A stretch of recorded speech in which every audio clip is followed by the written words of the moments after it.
Good morning class. स्वागत करते हैं आपका हम अपने इस सेशन में। आज हम आप लोगों के लिए लेकर आए हैं यूपी बोर्ड कक्षा 10 हिंदी विषय के संस्कृत खंड के अंतर्गत संकलित अन्योक्ति विलासः नामक पाठ का हिंदी अनुवाद। तो आइए शुरू करते हैं। अन्योक्ति विलासः अर्थात अन्योक्तियों का सौंदर्य। देखिए, अन्योक्ति का मतलब होता है ऐसी व्यंग्यपूर्ण उक्तियां, ऐसी व्यंग्यपूर्ण बातें जो कहीं तो किसी और के संबंध में जाएं, लेकिन इस तरह से कही जाएं कि वो दूसरे पर भी ठीक ठाक से लागू हो जाएं। इन्हीं को हम लोग अन्योक्ति कहते हैं। आइए देखें क्या लिखा है इस पाठ में। देखिए, प्रस्तुत श्लोक में कूप के माध्यम से सज्जनों को अपने आप को तुच्छ न मानने का संदेश दिया गया है।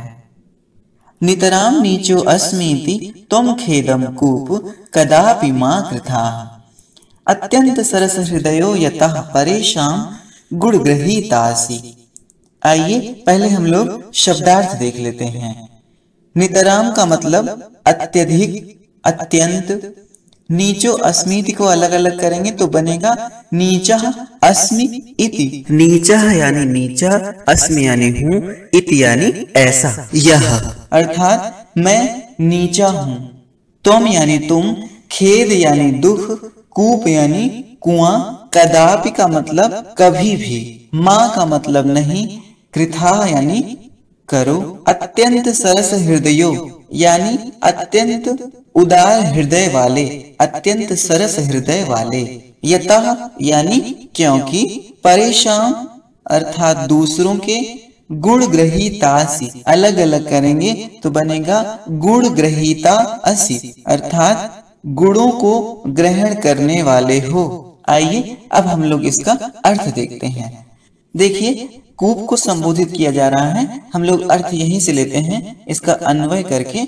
तो लिखे हैं कूप अर्थात हे कुएं, नितराम नीचो अस्मि इति मैं अत्यधिक नीचा हूं, अर्थात मैं अत्यधिक गहरा हूं, इति खेदम यह खेद, त्वं तुम, कदापि मा कृथाः कभी भी मत करो, अर्थात हे कुएं, नितराम नीचो अस्मीति मैं अत्यंत नीच हूं, इति खेदम यह खेद, तुम कदापि मा कृथाः तुम कभी भी मत करो, अत्यंत सरस हृदयो यतः परेशान गुण ग्रहीतासि।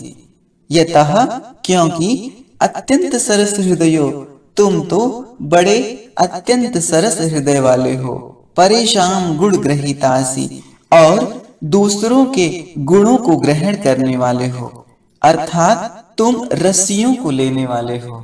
देखिए, यहाँ कुएं के सरस होने का मतलब कुएं में जल रहता है अर्थात जल युक्त है, और दूसरों के गुणों को ग्रहण करने से तात्पर्य है कुएं में रस्सी जाती रहती है तो रस्सी को वो ग्रहण करता रहता है। एक बार पूरा अर्थ देखते हैं। हे कुएं, मैं अत्यधिक नीचा हूं, अर्थात मैं अत्यधिक गहरा हूं, इति खेदम यह खेद, तुम कदापि मा कृथाः तुम कभी भी मत करो, अत्यंत सरस हृदयो यतः परेशान गुण ग्रहीतासि क्योंकि तुम तो अत्यंत सरस हृदय वाले अर्थात जल युक्त हो, परेशान गुण ग्रहीतासि और दूसरों के गुणों को ग्रहण करने वाले हो, अर्थात रस्सियों को ग्रहण करने वाले हो। देखिए, इसका भाव ये है कि सज्जन पुरुषों को कहा जा रहा है कि मैं अत्यंत तुच्छ हूं, ऐसा समझकर तुम मन में खेद मत करो, मन में दुख मत प्रकट करो, क्योंकि तुम सरस हृदय वाले हो और दूसरों के गुणों को ग्रहण कर लेते हो। कहने का भाव यह है कि मनुष्य कितना भी छोटा क्यों ना हो, लेकिन अगर वह सरस हृदय वाला है और दूसरों के गुणों को ग्रहण करने वाला है तो वह किसी से भी छोटा नहीं है। आइए आगे चलते हैं।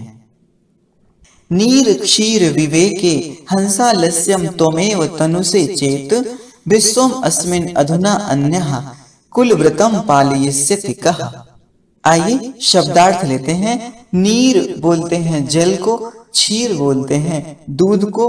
नीर क्षीर विवेके यानी दूध और पानी को अलग करने में। हंसालस्यम अलग अलग करेंगे तो हंस आलस्यम बनेगा, तो इसका अर्थ होगा हंस आलस्य को। त्वमेव यानी तुम ही, तनु से यानी करते हो, चेत अर्थात यदि। विश्वम अस्मिन अधुना अन्यः अलग अलग करेंगे तो बनेगा विश्व अस्मिन अधुना अन्यः। तो अस्मिन विश्व इस विश्व में, अधुना अन्यः अब दूसरा, अर्थात इस विश्व में अब दूसरा। कुलव्रतम अर्थात कुल के व्रत को, कुल की मर्यादा को। पालयिष्यति यानी पालन करेगा। कह यानी कौन। देखिए हंस के पास एक गुण होता है कि आप दूध और पानी का मिश्रण उसके सामने रख दीजिए, वो दूध ग्रहण कर लेगा, पानी छोड़ देगा। दूध और पानी को अलग करने की क्रिया हंस को ही आती है। देखिए इस श्लोक में हंस के माध्यम से लोगों को अपने कर्तव्यों का पालन करने के प्रति आलस्य नहीं करने की सलाह दी गई है। आइए हम लोग अनुवाद देखते हैं। नीर क्षीर विवेके दूध और पानी को अलग करने में हंस, हे हंस, चेत त्वमेव आलस्यम तनु से, यदि तुम ही आलस्य करते हो। विश्वम अस्मिन अधुना अन्यः कुलव्रतम पालयिष्यति कः। तो इस विश्व में अब दूसरा कौन कुलव्रतम पालयिष्यति अपने कुल व्रत का पालन करेगा। कहने का भाव यह है कि हे मनुष्य, यदि तुम ही गुण और दोषों को समझने में आलस्य करोगे, यानी जो गुणग्राही पुरुष होता है उसको संबोधित किया जा रहा है, जो गुण और दोष को अलग अलग कर लेता हो उसको संबोधित किया जा रहा है कि हे मनुष्य, यदि तुम ही गुण और दोषों को समझने में आलस्य करोगे, उचित और अनुचित का निर्णय नहीं करोगे, सही गलत का निर्णय नहीं करोगे, तो इस संसार में अब दूसरा कौन अपने कुलव्रत का पालन करेगा। कहने का भाव यह है कि कुलीन मनुष्यों को अपने कुलव्रत अर्थात सही क्या है गलत क्या है इसका विवेक करने में कभी भी आलस्य नहीं करना चाहिए। आइए आगे देखें। कोकिल यापय दिवसान तावद विरसान करील विटपेषु यावन मिलद अलिमालः कोऽपि रसालः समुल्लसति। आइए शब्दार्थ देखते हैं। कोकिल यानी कोयल, यापय यानी बिताओ, दिवसान यानी दिन को समय को, तावद यानी तब तक, विरसान विरस यानी रस विहीन, तो विरसान का मतलब होगा नीरस। करील विटपेषु करील के वृक्षों पर, करील आप झाड़ी नुमा वृक्ष को समझ लीजिए, बहुत बार बांस के वृक्ष से भी लोग इसका अर्थ लगाते हैं। यावन मिलद अलिमाला को अलग अलग करेंगे तो बनेगा यावत मिलद अलिमाला। यावत यानी जब तक, मिलद यानी भ्रमर, अलिमाला यानी पंक्तियों से युक्त। तो यावत मिलद अलिमाला का एक साथ अर्थ होगा जब तक भौरों की पंक्तियों से युक्त। को अपि यानी कोई भी, रसाल बोलते हैं आम को, समुल्लसति यानी शोभायमान होता है, सुशोभित होता है। आइए अर्थ देखते हैं। देखिए प्रस्तुत श्लोक में कोयल के माध्यम से विद्वान पुरुषों को यह बात बताई गई है कि एक न एक दिन उनका अच्छा समय अवश्य आएगा, तब तक अपने बुरे दिन वो धैर्य पूर्वक व्यतीत कर लें। आइए अब अर्थ देखते हैं। कोकिल हे कोयल, तावद तब तक, विरसान दिवसान करील विटपेषु यापय नीरस दिनों को करील के वृक्षों पर बिताओ। यावत मिलद अलिमाला को अपि रसाला समुल्लसति जब तक कोई रसाला आम का पेड़, मिलद अलिमाला समुल्लसति भौरों की पंक्तियों से युक्त होकर सुशोभित नहीं हो जाता। अर्थात जब तक कोई आम का पेड़ भौरों की पंक्तियों से युक्त होकर सुशोभित नहीं होने लगता, तब तक तुम अपना नीरस दिन इन्हीं करील के वृक्षों पर बिताओ। कहने का भाव यह है कि हे विद्वान मनुष्य, तब तक अपने दुख के दिनों को किसी भी प्रकार जैसे तैसे करके व्यतीत कर लो, जब तक कि तुम्हें किसी गुणवान व्यक्ति का सहारा ना मिल जाए, जब तक कि तुम्हें तुम्हारे अनुकूल किसी व्यक्ति का सहारा ना मिल जाए। कहने का भाव यह है कि हे विद्वान पुरुष, तुम्हारे भी अच्छे दिन जरूर आएंगे। आइए आगे चलते हैं।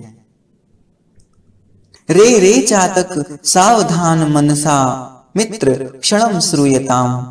अम्भोदा बहवो हि सन्ति गगने सर्वे अपि नैतादृशाः। केचिद् वृष्टिभिर् आर्दयन्ति वसुधाम गर्जन्ति केचिद् वृथा। यम यम पश्यसि तस्य तस्य पुरतो मा ब्रूहि दीनम वचः। देखिए, इस श्लोक में चातक पक्षी के माध्यम से विद्वान मनुष्यों को यह संदेश दिया गया है कि जिस किसी के सामने याचना नहीं करने लगना चाहिए, हर किसी के सामने दीनतापूर्ण वचन नहीं कहने चाहिए, प्रत्येक से आशा नहीं करनी चाहिए। आइए शब्दार्थ देखें। रे रे चातक अर्थात हे चातक, सावधान मनसा अर्थात सावधान मन से, सावधान चित्त से, क्षणम यानी क्षण भर, सूर्यताम यानी सुनो, अम्बोदा यानी बादल, बहवो ही यानी बहुत से, संत यानी है, गगने यानी आसमान में, सर्वे अपि यानी सभी, नैता दृशा को अलग अलग करेंगे तो न एता दृशाह बनेगा, अर्थात ऐसे नहीं है, एक जैसे नहीं है। केचिद अर्थात कुछ, वृष्टिभिरार्दयन्ति को अलग अलग करेंगे तो बनेगा वृष्टिभिः आर्दयन्ति। वृष्टिभिः यानी वर्षा करके, आर्दयन्ति यानी गीला करते हैं, तो वृष्टिभिर आर्दयन्ति का मतलब हो जाएगा वर्षा करके गीला करते हैं। वसुधाम यानी पृथ्वी, गर्जन्ति यानी गर्जना करना, केचिद यानी कुछ, कोई, वृथा यानी व्यर्थ में, यम यम अर्थात जिस जिसको, पश्यस यानी देखकर, तस्य तस्य उस उसके, पुरतो अर्थात सामने, मां यानी नहीं, ब्रूह यानी बोलो, कहो, दीनम वचः अर्थात दीनतापूर्ण वचन। आइए अब हम लोग इसका अर्थ देखते हैं। देखिए, चातक पक्षी बादल के द्वारा दिए गए पानी को ही पीता है, तो उसी के माध्यम से संदेश दिया जा रहा है।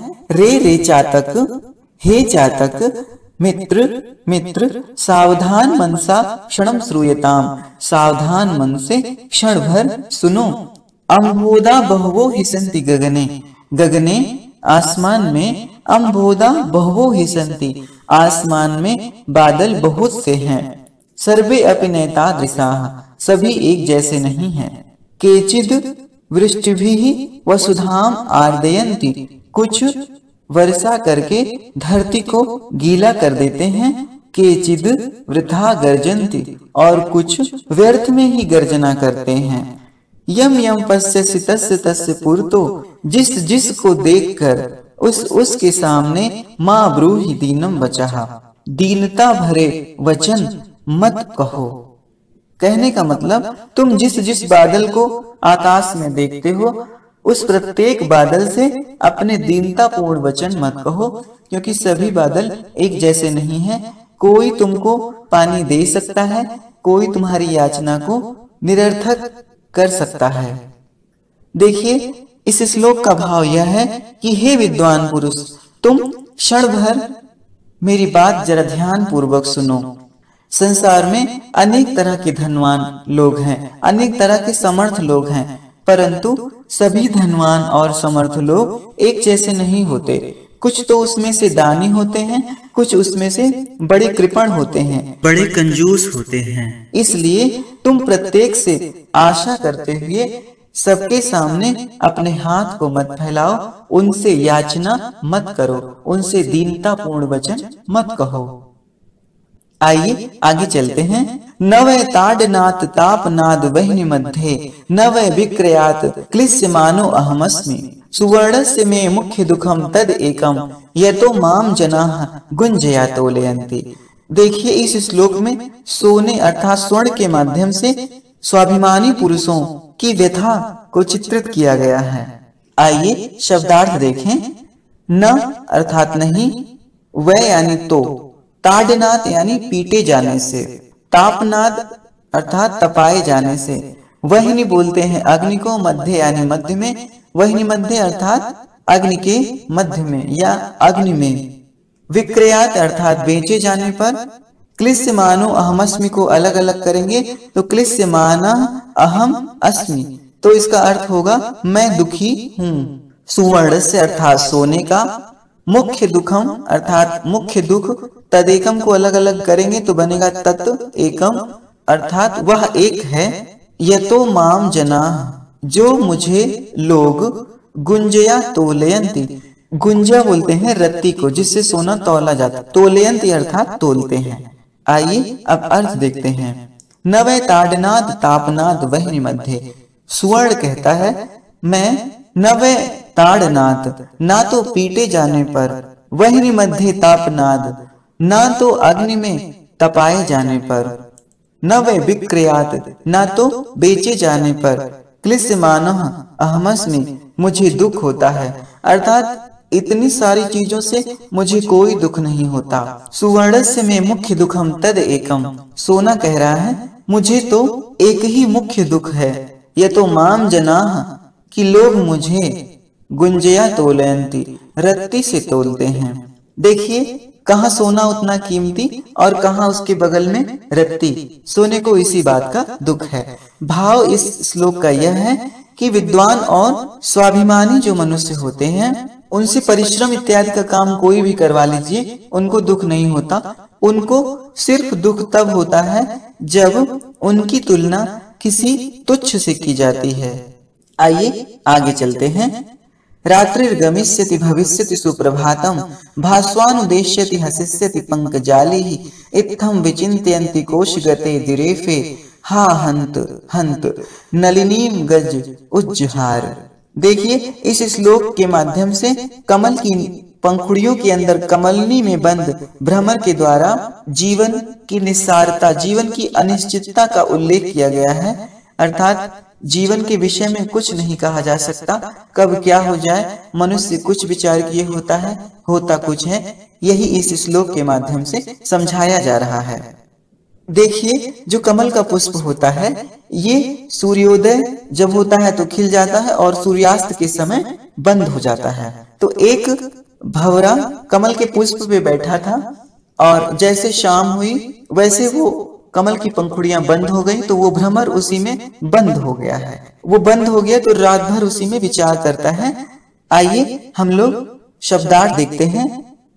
रात्रि यानी रात्रि, गमिष्यति यानी जाएगी, भविष्यति यानी होगा या होगी, सुप्रभातम यानी सुंदर सा प्रभात, भास्वान उद्देश्यति को अलग अलग करेंगे तो बनेगा भास्वान उद्देश्यति। भास्वान यानी सूर्य, उद्देश्यति यानी उदित होगा, हसिष्यति यानी हंसेगा खिलेगा, पंकजाली यानी कमलों का समूह, इत्थम यानी यह इस प्रकार से, विचिन्तयन्ति विचार करते करते, कोशगते यानी कमल के अंदर कमल के पुट में बैठे हुए, दिरेफ बोलते हैं भंवरे को, हंत यानी बड़े दुख की बात है, नलिनीम यानी कमलिनी को, उज्जहार यानी हरण कर लिया, उखाड़ लिया। आइए अर्थ देखते हैं। उस कमलिनी में बंद भंवरा सोचता है कि रात्रि गमिष्यति, रात्रि जाएगी, रात्रि व्यतीत होगी, सुप्रभातम भविष्यति, सुंदर सा सवेरा होगा, भास्वान उदेश्यति, सूर्य उदित होगा, हसिष्यति पंकजाली, कमलों का समूह हंसने लगेगा, अर्थात कमल के पुष्प खिल जाएंगे, इत्थम विचिन्तयन्ति कोशगते दिरेफे, इस प्रकार से कमल के पुट में बैठा हुआ वो भ्रमर, विचिन्तयन्ति विचार करते करते, इत्थम विचिन्तयन्ति कोशगते दिरेफे, उस कमल के पुट में बैठा हुआ भंवरा यही सब विचार ही कर रहा था कि हा हंत, हाय कितने दुख की बात है, नलिनीम गज उज्जहार, उसी कमलनाल को गज यानी हाथी ने हरण कर लिया। हाथी ने उसी कमलनाल को उखाड़ लिया। कहने का मतलब, अब जब कमलनाल को ही उखाड़ लिया, पूरा नीचे से कमल ही तोड़ लिया, तो अब सूरज उदित भी होगा, तब भी वो भ्रमर उसी में बंद रहेगा और मृत्यु को प्राप्त हो जाएगा, क्योंकि अब वो कमल की नाल सहित वो पुष्प टूट गया है। देखिए रात भर भ्रमर क्या सोचता रहा और क्या हो गया। कहने का भाव यह है कि मनुष्य सुख की कितनी आशा किए होता है, दिन रात उसमें लगा रहता है, कितने सपने संजोया हुआ होता है, अपने दुख के दिन वो सुख के दिनों के आने की आशा में व्यतीत कर देता है, परंतु उसका दुख समाप्त नहीं होता। अचानक से कुछ ऐसा हो जाता है कि उसे मृत्यु अपनी ओर आकर्षित कर लेती है। कहने का मतलब है, मनुष्य चाहे कितनी भी सुंदर सुंदर कल्पनाएं कर ले, लेकिन वो केवल कल्पना कर सकता है, उसके हाथ में कुछ नहीं होता। जो कुछ भी होता है वो ईश्वर के चाहने से होता है। प्रिय विद्यार्थियों, इस प्रकार से यह अन्योक्त विलासा नामक पाठ अब समाप्त होता है। आपको ये वीडियो कैसा लगा हमें अवश्य बताएं। अगर आप हमारे चैनल पर नए हैं तो चैनल को सब्सक्राइब करना ना भूलें और अपने दोस्तों के साथ भी इसे शेयर करें। अब इस सेशन को यही समाप्त करते हैं। मिलते हैं किसी दूसरे सेशन में। धन्यवाद।